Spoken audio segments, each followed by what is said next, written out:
Olá! Hoje é dia da gente falar de musicoterapia, de música e de uma dupla que está fazendo o maior sucesso. A minha convidada de hoje, determinada, dedicada e sonhadora. Natural de Novo Hamburgo, filha do seu Iraída, Dona Cleci, é formada em musicoterapia, técnica em tradutor e intérprete de inglês, magistério. Esposa do Felipe, sempre estudando, começou a dar aula com 17 anos e cantar profissionalmente desde os 19 anos. Regente, professora de canto, é cantora e musicista, estudante e pesquisadora. Compõe com a parceira Degiane 50 Tons de Pretas. Hoje teremos uma conversa de peso com Graziela Pires da Silva. Seja muito bem-vinda, Grazi Pires. Muito obrigada, sempre um prazer estar aqui na Vale TV. Tu é uma figura frequente, cativa e queridíssima da nossa Vale TV já há algum tempo, né? Eu não me lembro quando é que foi a primeira vez, mas lembro que foi lá em cima já, acho que no Sem Noção, no Estúdio ao Vivo, no Canísio, no nosso Estação Hamburgo e agora no Conversa de Peso também. Só faltava Conversa de Peso. Mas o mais importante de todo foi o show que vocês fizeram, encerrando o nosso aniversário de 10 anos da nossa Vale TV no Teatro Fevale, fazendo uma apresentação linda, maravilhosa, tal como está o trabalho de vocês. Obrigada, foi um presente, foi um prazer, né?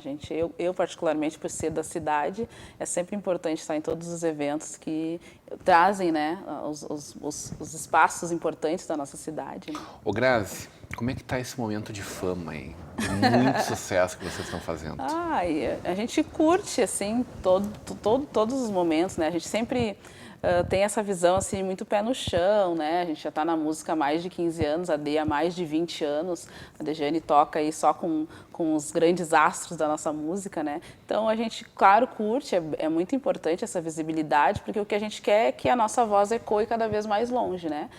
Mas não tem, assim, um deslumbramento, mas é bom, é gostoso estar em algum lugar, as pessoas reconhecerem, o carinho nas redes, né? Então, é muito bom. Mas a gente está sempre com esse pé no chão, assim, batalhando, trabalhando, e a gente enxerga isso muito como uma colheita, né?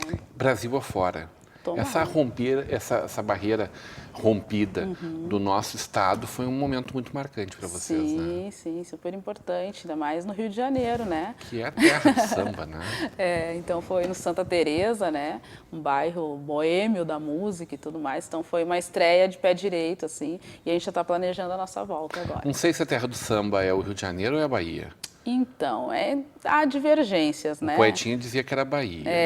Há quem diga que é Rio, há quem diga que é Bahia, né? Eu acho que nos dois, porque, na verdade, são sambas de características diferentes também, né? Então, eu acho que o samba nasceu na negritude, então... O samba nasceu contigo, a música nasceu contigo, né? Desde muito cedo. Na verdade, pensando assim em relação à música, a cantar, veio vindo com o tempo. Assim, eu sempre fui muito de fazer imitações de grupos, né? Era Sandy Junior cover, era Spice Girl, sempre alguma coisa artística. Mas comecei a cantar mesmo, assim, com vontade de cantar, foi porque a gente dançava, eu estudava no Colégio Santa Catarina, fazendo magistério, e a gente ia ensaiar e as freiras não emprestavam o rádio para ensaiar. E aí tinha que cantar para poder acertar os passos. E aí eu comecei, eu quero é cantar. E aí a gente trocou da dança pro canto. E aí eu cantava Mariah, cantava Whitney, né? Achando que era a diva, e no outro dia eu estava sem voz. Não, mas alguma coisa errada tem, porque elas fazem show direto, estão sempre cantando. Eu canto um dia, não tenho voz. Aí comecei a estudar canto. E aí nunca mais parei. O pessoal te pede muita música estrangeira ainda?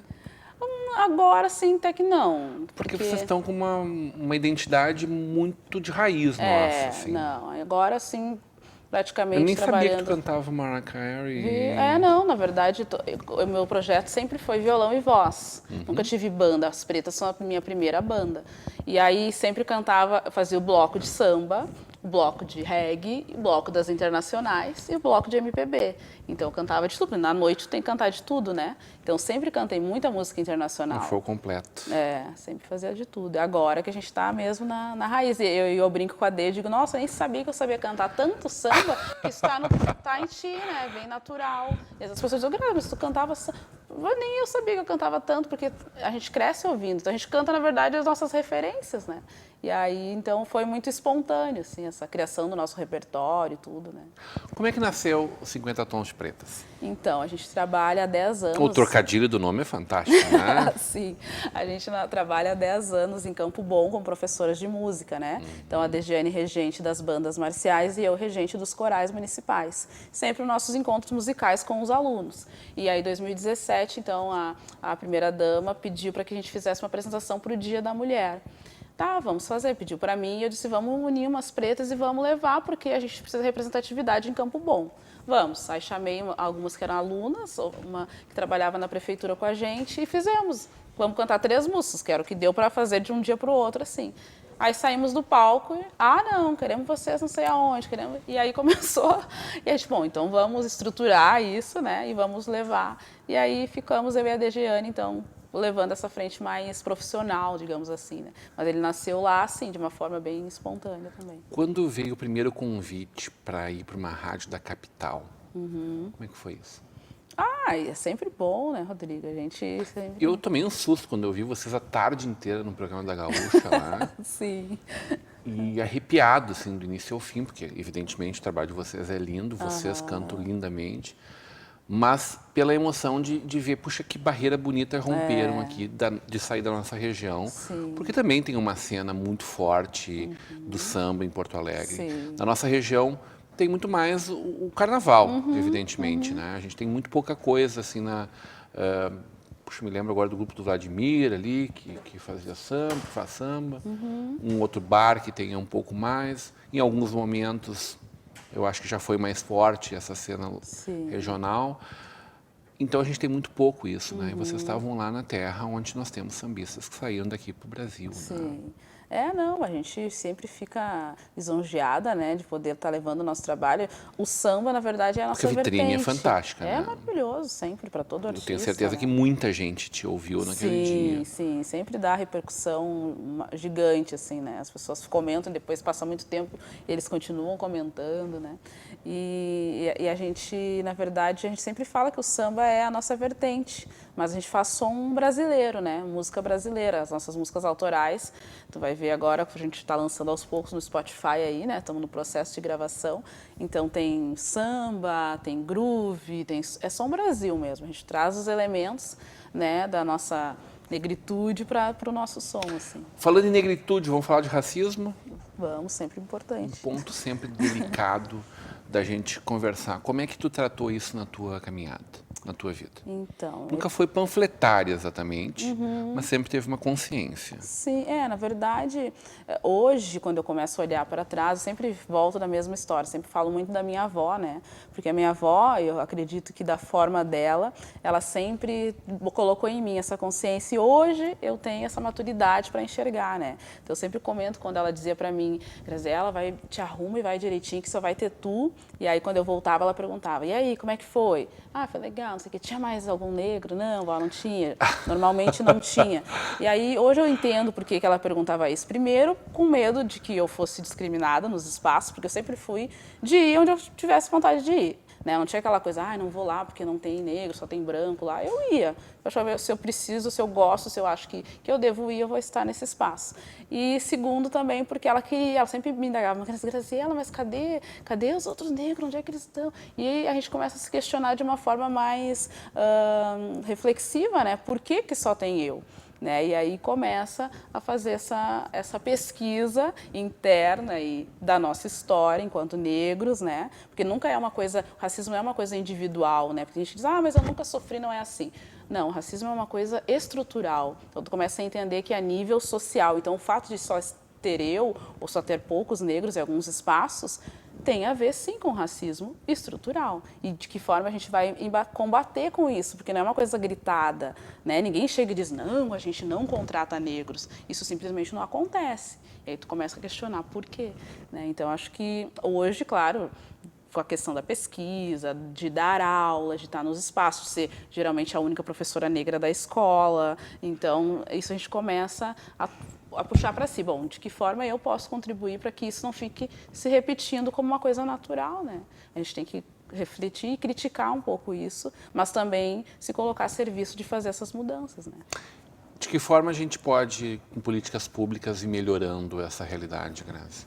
Eu não sei o quão forte ela ainda é, eu não sei qual é a leitura que tu faz de que a gente vem evoluindo dentro desse conceito. Se a gente olhar do ponto de vista histórico dos últimos 150 anos, evoluímos. Sim. Mas o quanto isso ainda faz parte, isso ainda é tão relevante na nossa sociedade. Algumas pessoas dizem que isso é uma bobagem. Não existe racismo. Sim. Quando as pessoas dizem, não existe racismo, eu peço assim, faz um exercício bem simples.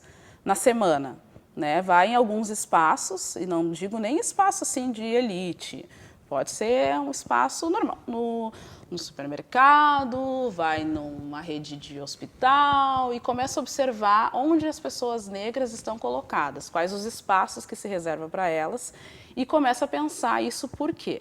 Né? Principalmente questão de espaços de poder. E não é uma questão de, porque a pessoa está lá trabalhando como faxineira, ela vale menos do que o médico. Não é isso. São questões de oportunidades. Quais são as oportunidades que fazem com que pessoas negras e não negras cheguem em espaços diferentes? Eu acho que tudo começa por aí. E aí, quando a gente fala de racismo estruturado, vem a questão da política pública. E aí, eu sou totalmente a favor e acho que quem for contra deve pesquisar e ler um pouquinho sobre a questão das cotas, por exemplo, né? Então, tem gente que diz, porque a cota é como se estivesse diminuindo, dizendo que tu não tem capacidade. Não tem nada a ver com isso. Até porque a cota, ela só garante ingresso. Ela não garante permanência na universidade. A permanência é a tua capacidade de estudar, de ir atrás, de desenvolver e de atingir as metas propostas da universidade para qualquer um, né? Então, as cotas, na verdade, elas te possibilitam entrada, porque ela enxerga, sim, que os negros têm menos oportunidades na educação para poder concorrer de igual numa vaga, por exemplo, na URGS da vida, né? Então... Posso assinar embaixo, hein? Pode. Assino com a relatora, então. Legal. Grazi, a gente tem aí 2 projetos muito bacanas que estão saindo do forno. Musas do Samba e Teatro Negro. O que está rolando? Então, a gente tem, enquanto Pretas, uma produtora pequena ainda, que por enquanto vende as pretas e está já sondando alguns artistas que estão começando para começar a usar o know-how que a gente já vai obtendo no caminho para ajudar outros artistas. Bacana. Então, Pretas Produções, a gente inscreveu 2 projetos no Fundo de Apoio à Cultura da Secretaria de Cultura de Novo Hamburgo. O Musas do Samba, que é um projeto das 50 Tons de Pretas, que é um show de pocket show com oficinas para escolas. Então, é um show com esse cunho didático, né? E a gente vai levar para as escolas o samba pela perspectiva das mulheres que construíram o samba, cantado por mulheres. Então, são mulheres falando de mulheres dentro do samba. E é uma oficina bem interativa, a gente vai levar os instrumentos, as crianças vão tocar com a gente vai mostrar vídeos das artistas, enfim, bem bacana. E o Teatro Negro, na verdade, não é um projeto nosso, mas é um projeto que a gente, enquanto artista, está apoiando, né? Fez essa cama aí para possibilitar, que é um projeto que acontece no Cruzeirinho, já é o 3º ano que ele acontece. O primeiro ano foi totalmente gratuito, no segundo ano a gente tinha apoio da FLD por um edital também, e agora a gente conseguiu pelo Fundo de Apoio à Cultura, que é uma oficina de teatro, aberta a todas as crianças, negras e não negras, mas na perspectiva de trabalhar temáticas da negritude dentro dessa oficina. Então, bem legal também, esse dura um ano. Ou seja, dentro de uma escola de samba, se produzindo muita cultura também, Sim. e mostrando o que faz ao longo do ano, que é uma das perguntas que se faz muito. Tá, mas só se organizam para ganhar um dinheiro, para fazer um evento, para carnaval. É um discurso muito raso, um debate muito raso esse. Como é que foi esse encontro com a Elza Soares? Foi maravilhoso. Um presente de Deus para nós, de deusa, né? Como ela diz, Deus é mulher. Presente da deusa. Foi ótimo, foi maravilhoso. É sempre bom tu poder estar perto de alguém que tu admira, né? Porque o nosso show sempre, desde os primeiros shows, a gente abre com a música da Elza Carne. né? Então, daí tá de frente com a Elza é uma coisa assim, né? E a gente fica emocionada e ela é muito gente, muito humana, assim, sabe? De olhar no olho, aquele carinho, mesmo que seja segundos, assim, para ti eterniza aquele momento, né? E a gente participou da cerimônia de premiação, maravilhoso, ela contando a vida dela. A Dê estava aos prantos, né? A Regiane chorava. Que ela disse, agora eu senti, assim, que é a tal da representatividade, né? Porque parece uma palavra. Ai, representatividade. Ai, que legal, tem uma negra lá também. Mas não é só isso, sabe? É de fato ter empatia, de fato se enxergar. Ainda. Então, ouvindo ela contando a história dela, né? E poder se enxergar é muito, muito legal, muito bom. Uma sinfonia diferente. Que coisa linda esse projeto. Vamos falar disso? Vamos falar disso. Na volta do intervalo. Hoje, numa conversa de peso com 50 tons de pretas. A Grazi Pires.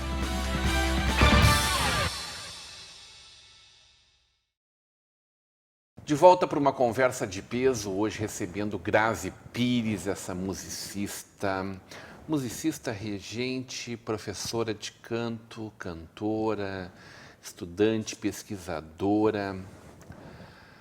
E acho que dentro de tudo isto me chama especial atenção e a Patrícia Escócia, do Teatro Fevale, me falou da musicoterapia que estava sendo aplicada com os autistas dentro de um projeto que tu estavas tocando lá.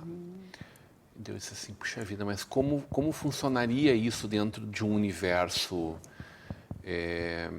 tão individual quanto é o de um autista?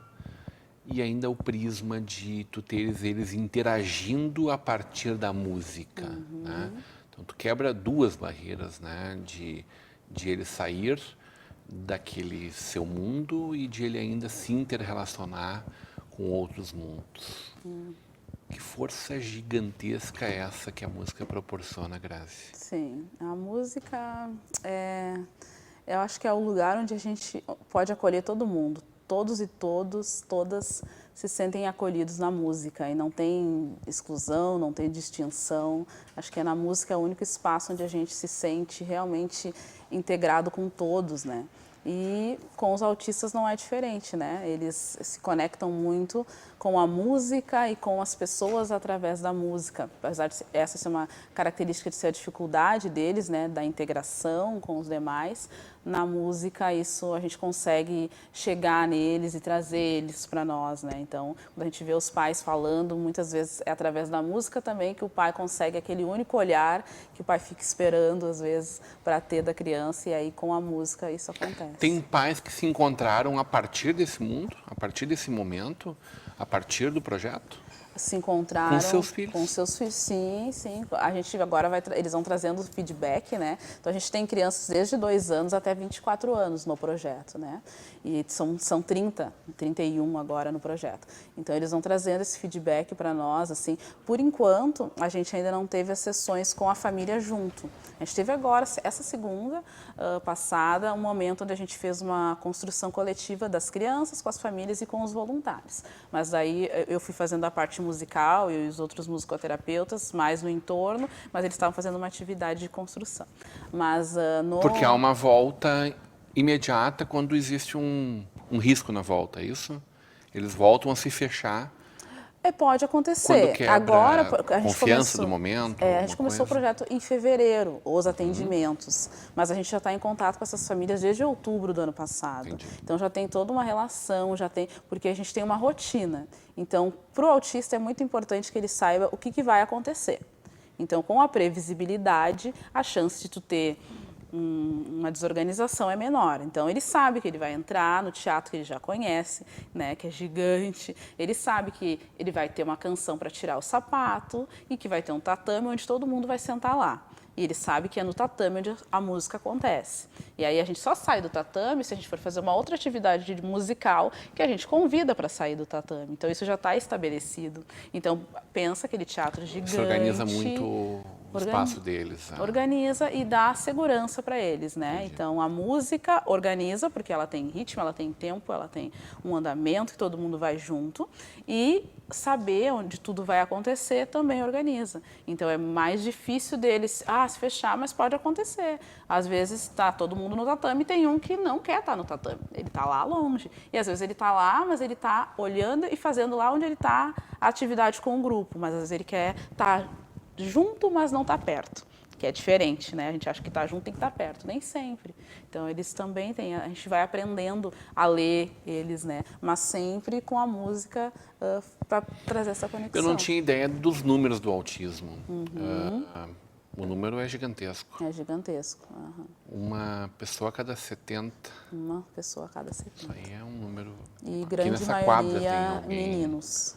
Né? E o projeto também mostra isso. Entre 30, a gente tem, acho que, 4 ou 5 meninas. O restante é meninos.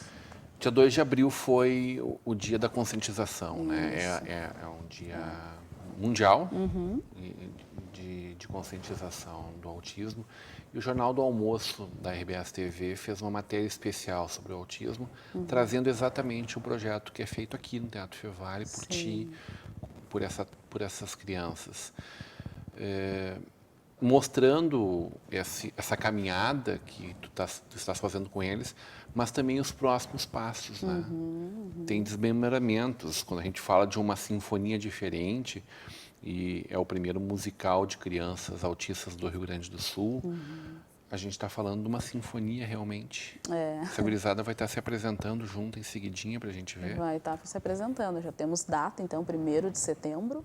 É a apresentação do... Na verdade, como a gente tem um projeto de início, meio e fim, o musical, ele não encerra, o projeto não se encerra com o musical, Perfeito. né? Então, o musical seria uma apresentação pública de um processo que a gente vem fazendo. Mas depois a gente segue ainda com algumas sessões para fazer um encerramento com eles, uma coisa mais nossa, de grupo mesmo. Então, o musical não é o fechamento do projeto em si. É uma coroação desse movimento de inclusão, né?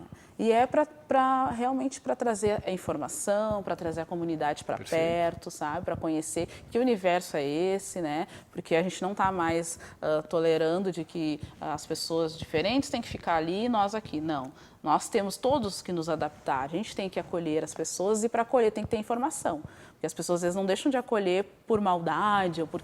É ignorância mesmo, de informação, né? Que não sabe como lidar, que não sabe que às vezes aquela criança que está correndo de um lado para o outro não é falta de limite, é porque ele tem uma necessidade de colocar no corpo e de correr para conseguir se organizar, né? Então, se a gente começar a entender isso, é muito mais fácil acolher aquela mãe e dizer, não, tá tranquilo, mãe, deixa ele ali, ele vai correr um pouquinho, daqui a pouco ele volta, né? Então, tudo isso. Isso acontece. Claro, né? Porque daí às vezes a família se fecha, tipo, não vamos, porque daí fica todo mundo olhando, tem que ou tem que estar explicando, ou tem que estar tolerando alguns olhares, né? Porque nem todo mundo também quer saber, né? As pessoas só querem julgar. Então, acho que a informação é super importante. Ver eles em ação, né? Então, não é um espetáculo, formatadinho, todo mundo bonitinho. As pessoas não vão lá para ver uma coisa assim, uma orquestra Tudo sinfônica pode acontecer, Tudo pode acontecer, ótimo.